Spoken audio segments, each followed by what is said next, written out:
University College Dublin, and I also write a blog called Irish Papist, which has been going since 2011. This year I published a book called Inspiration from the Saints, and the organiser of this event kindly asked me to speak to you on the theme of that book. I'm very happy to be here today. I want to talk about Catholic saints and the inspiration we can derive from them to help us in our efforts to live out our faith. Of course, I'm preaching to the converted, as I'm sure every person in this room already has favourite saints, and a devotion to saints in general. So I'm simply sharing some ideas regarding the ways in which saints can help us, some ways of looking at the subject, which I hope might be helpful to you, maybe even inspiring to you. The title of this conference is The Courage to be Catholic, and I do think that the saints can give us crucial inspiration in this regard. The courage to be Catholic has two sides. There's the courage to defend and proclaim our faith in public, and then there's the courage to face our own internal struggles, which might be invisible to everyone else. Perhaps a struggle against bitterness, or envy, or addiction, or some similar enemy. The example of the saints can help us in both of these, the outer struggles and the inner struggles. In my book, I was very strict about using the term saints only for those people who have been canonized or beatified. That is, people who have been given the title saint or blessed by the Church. In this talk, I'm going to be a little bit more relaxed and also use the term saint for those who are on the earlier steps on the path to sainthood, which means those who have been given the title venerable, that means they've been recognized by the Church as showing heroic virtue, or servant of God, which just means that their cause has been opened. They're being investigated for sainthood. So why are the saints important? We all know they are, but if we were challenged on the question, what would we say? Well, here are my thoughts. I imagine you have all heard of the German philosopher Friedrich Nietzsche, who died in 1900 after a decade of insanity. His ideas were radical and often contradictory, but when it came to Christianity, he was fundamentally a ferocious critic. One of his books was even called The Antichrist. Of the many critical things he wrote about Christianity, this might be the most memorable. There was only one Christian, and he died on the cross. The sentiment is hardly unique to Nietzsche, although he was a master of prose and put it particularly memorably. Gandhi is reputed to have said, "I like your Christ, but I do not like your Christians." And John Lennon certainly did say, "Jesus was all right, but his disciples were thick and ordinary. It's them twisting it that wounds it for me." That's me and you he's talking about there. Comments like these, and any number of similar ones that I'm sure we've all heard, reflect a common belief. Jesus was all very well, but he was a one-off. His followers were all hypocrites at the best, and disappointments at the worst. Christianity has never worked in real life, and perhaps never could work in real life. There are many possible replies to this criticism, but one response is simply to point to the saints of the Catholic Church. People who really have followed in Jesus' footsteps, who really have kept his word. Now and again, some critics of Christianity, making the same argument as Friedrich Nietzsche, will make an exception for St. Francis of Assisi and maybe one or two others. But St. Francis is only one of many, many, many saints. It's impossible to make an authoritative list, but there are certainly many hundreds of saints venerated in the Catholic Church. There is now a careful process by which saints are canonized, but for many centuries people became saints through popular acclaim, through the fact that people saw that they were holy. Many of these are very obscure, and often all we have are their names. But the point I'm trying to make is that it's certainly not just St. Francis of Assisi or Mother Teresa or a few others who were true followers of Christ. There were many hundreds of people at the very least who have risen to the challenge of the Christian ideal. Friedrich Nietzsche and John Lennon are wrong. And these are only the saints who have been proclaimed saints. Nobody knows how many people have died as saints and are now in heaven. The book of Revelations, describing St. John's vision of the blessed in heaven, tells us it's too great a number to be counted. So that is one reason the saints are important. They prove the Christian ideal is achievable and has been achieved. It's not just a beautiful aspiration. One of the reasons I wrote my book was out of a frustration at some of the books about saints. I'd spent a lot of time looking for such books in recent years, but quite often they left me unsatisfied. When I sought out books about saints, I didn't really want to know a huge amount of detail about their lives or the society they lived in, which is unfortunately the trend for saints books today. I wanted stories. I wanted stories that showed why they were saints, what made them exceptional and extraordinary, their achievements, their triumphs, their ordeals. I wanted stories to inspire me. Today I'm making the case that Catholics should immerse themselves in the lives of the saints, in the stories of the saints. If we are practicing Catholics, we are fighting a battle for every human soul, and that includes our own souls.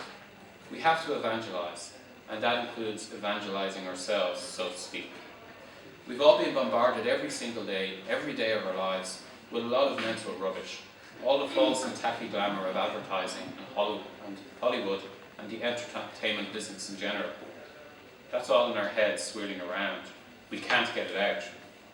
I think it's a good idea to immerse ourselves in the lives of the saints, to contemplate them, and try to model ourselves on them as a way of counteracting all that other rubbish.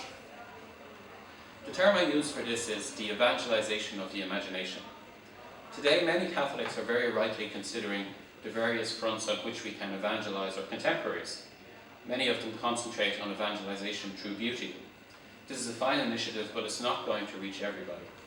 There are unfortunate clods, such as myself, who prefer Def Leppard to Bach, who are more drawn to plain suburban churches than historic cathedrals, and although I'm rather scared of being lynched if I admit this here, who quite like guitar hymns.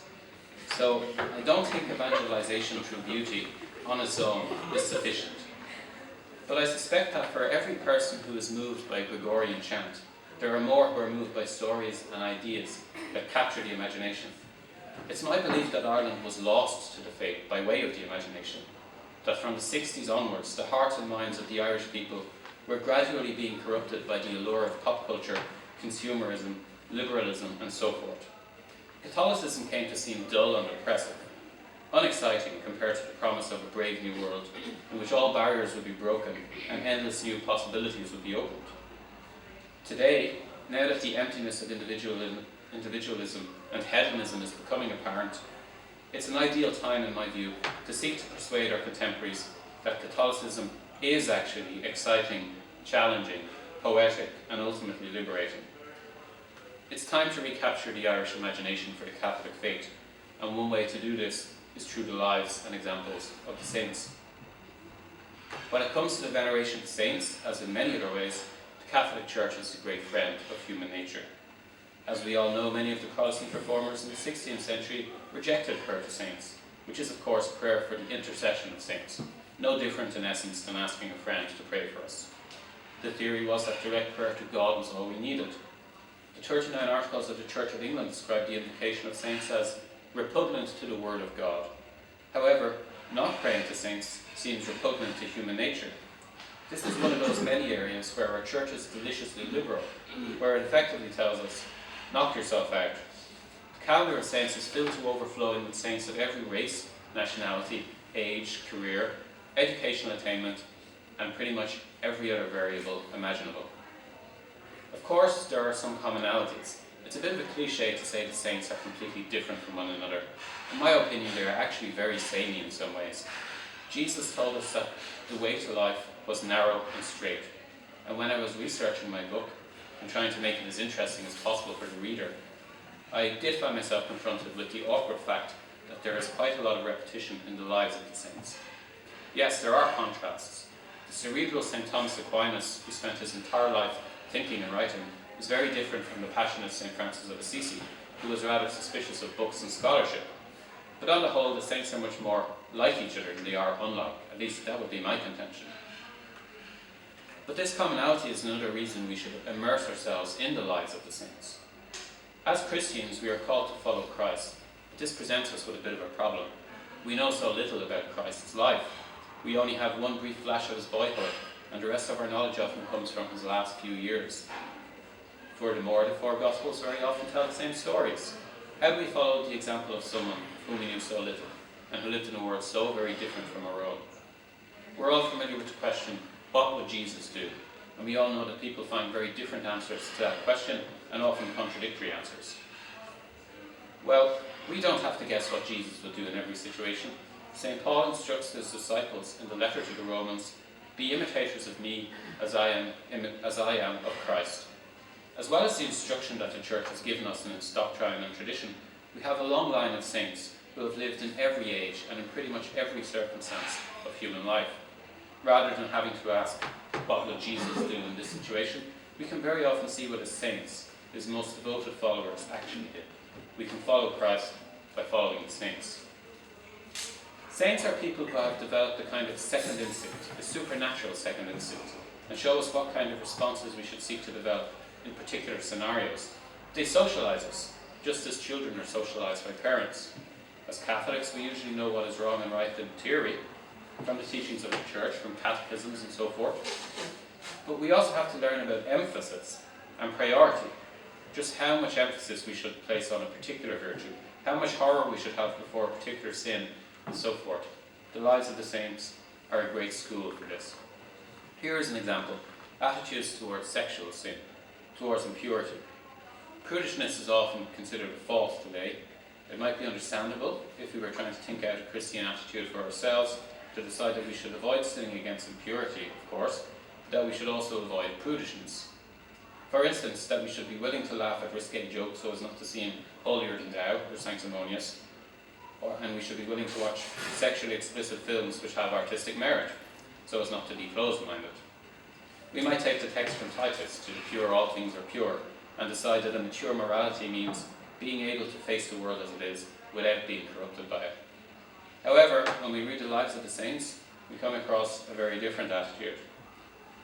St. Jose Maria Escriva, the founder of Opus Dei, advised his followers that when it came to sexual temptation, it is low cowardice to be brave. St. Gemma Galgani, an Italian mystic I often mention in my book, did not even want to undress for a doctor's examination, and only did so with extreme reluctance. The Blessed Giorgio Frassati, a handsome Italian saint who died in 1925, who was often seen as rather cool and was concerned with social justice, once ordered an Italian bookseller to take some dirty books out of the shop window, threatening to call the police if he didn't. And I imagine these books were pretty mild by our standards. So Catholic saints in general show a dread of sexual impurity and even a dread of the occasions of sexual impurity that can't help but impress us. Of course, I'm not saying we should emulate all these examples, or that they don't owe something to historical context. It seems highly unlikely, reading the lives of the saints, that many of us today are erring on the side of prudishness. Hunger for the sacraments is another lesson we learn from the saints. The Church tells us that the sacraments are crucially important, but we see this dramatized, as it were, in the lives of the saints.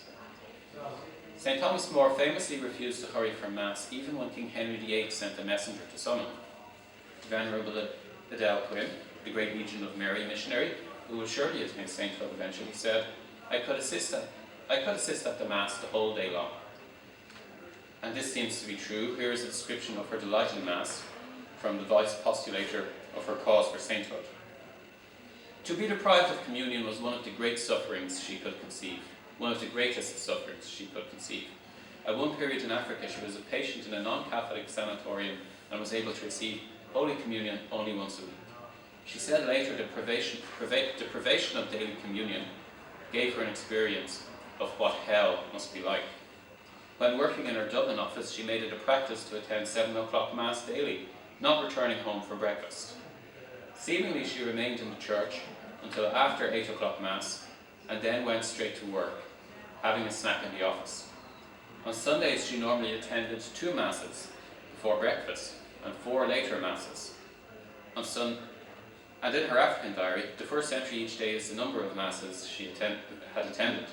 That's the end of that quotation. An eyewitness of the life of St. Dominic wrote, I saw the Blessed Dominic say Mass many times, both in the monastery and on journeys, and there was not a single time when Dominic did not shed tears.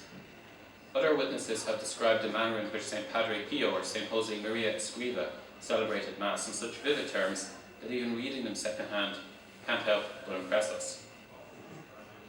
Or there is the story of St. Philip Neri, who had special permission to say Mass in a private oratory, as he would frequently pass into ecstasies simply from celebrating the liturgy.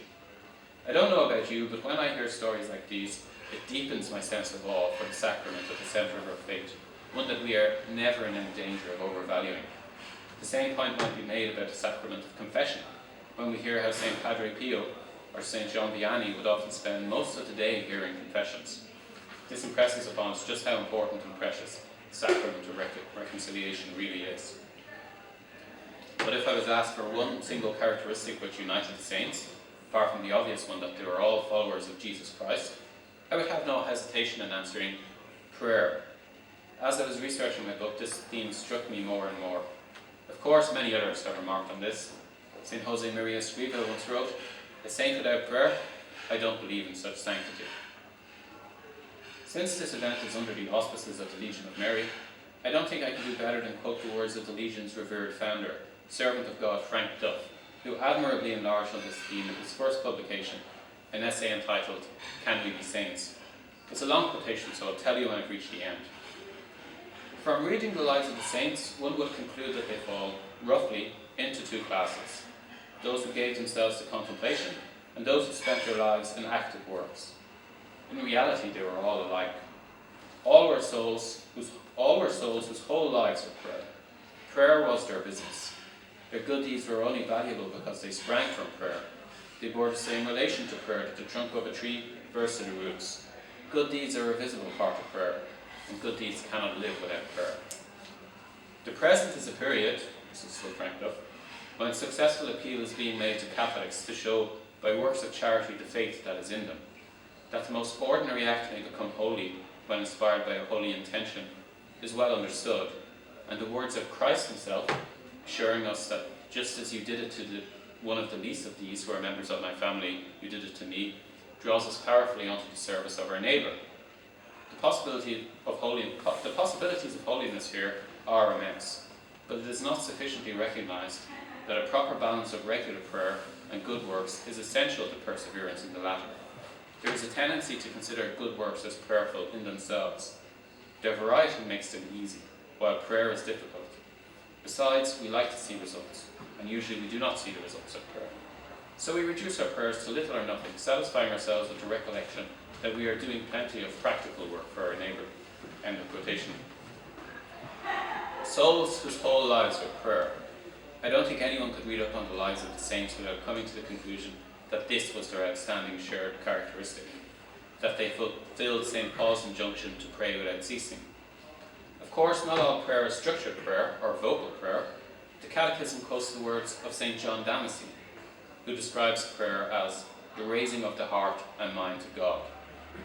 So we can be prayerful even when we are most active, and yet you won't find a saint, even the busiest saint, who did not also devote a great deal of time to prayer in the more conventional sense. Time devoted specifically to prayer, the Rosary, Eucharistic adoration, and so forth. And of course, the Mass. In fact, saints are often visibly at prayer even while they are busy about other things. One person described an encounter with St. Mother Teresa thus: "She was very attentive as she faced me. I had the feeling that at the same time as she was speaking to me, she was praying. The rosary slipped constantly through her bony fingers. She was holy with God, and yet holy with the people before her." This is a common description of saints. They are very focused on other people, and yet they always seem to be in the presence of God. This unity of prayer and action, or being directed towards God and other people, is another reason devotion to the saints is important. I don't want to get too much into church politics in this talk, but I think it's fair to say that there tends to be two contrasting tendencies among Catholics today, or two different tendencies. They are those who put the emphasis more on social justice and improvement of this world, and those who put the emphasis more on the sacred and the eternal. The social justice Catholic tends to emphasize service to man, while Catholics more focused on the sacred tend to emphasize our duties to God and to church, such as evangelizing. The social justice Catholic can easily become so focused on serving others, in a very worldly sense of the term service, that he forgets about their eternal souls, or that Christ said his kingdom was not of this world. All too often he ceases to care about doctrine, and soon all that matters to him is expressing solidarity with whatever groups he believes, truly or falsely, to be oppressed. The logical end of this attitude is supporting all kinds of anti-Catholic measures, such as same-sex marriage, or abortion, or euthanasia. But even if he doesn't go that far, even if he keeps a precarious hold on orthodoxy, the emphasis is very much upon this world and not upon eternity. I think it's fair to say that we've all seen this. Sadly, if you log onto the websites of a lot of the dying religious orders today, you might find yourself wondering whether they are religious orders or secular charities. On the other hand, there are those who put the emphasis on the sacred, on orthodoxy, on the salvation of souls. Some Catholics have this tendency, and please note I say some, just as it was just some Catholics of the previous tendency who go to excess, can become so intent on proclaiming the truth that they are inclined to forget about charity. Fueled by an admirable determination not to compromise or soft-soap the doctrine of the Church, they can sometimes become, to be blunt, angry jerks. What such people seem to be proclaiming to the world is that Catholicism makes you bitter and confrontational and aggressive, rather than joyful, peaceful, patient, kind, and so forth. I know this because I've fallen into this trap myself, and I still have to guard against it all the time, many times a day. Sometimes people of this sort justify this attitude by statements such as these: love is seeking the good of the other, genuine charity is speaking the truth, and rebuking the sinner is a spiritual work of mercy. All of which is true, but none of which justifies acting like an angry jerk. I'm not suggesting these two tendencies are as bad as each other. First off, I think the second tendency, those who put the emphasis upon orthodoxy, is actually closer to the truth, since Jesus tells us that the first commandment is to love God with all our heart, mind, and soul. I also think the first tendency, the social justice tendency, for want of a better term, is today far, far more of a danger to the Church in general. But the point I'm trying to make is that I think an immersion in the lives of the saints is a good tonic for the excesses of both these tendencies. Some of our more abrasive Catholics like to dwell on the correspondence, the letters sent between Martin Luther and St. Thomas More, which was characterized by some very strident language on both sides. There are saints such as St. Jerome, who was notoriously cantankerous, or St. Bernadette, who had a no-nonsense attitude. I love the story of St. Bernadette giving her brother a sandbox on the ear when he admitted to accepting money for showing some tourists the exact site of her apparition. However, my contention would be that the vast majority of saints have been remarkable for their gentleness, their patience, their warmth, their kindness, and so forth. Good is not nice, we are often told. Good is not the same thing as nice. But saints are generally very nice as well as very good.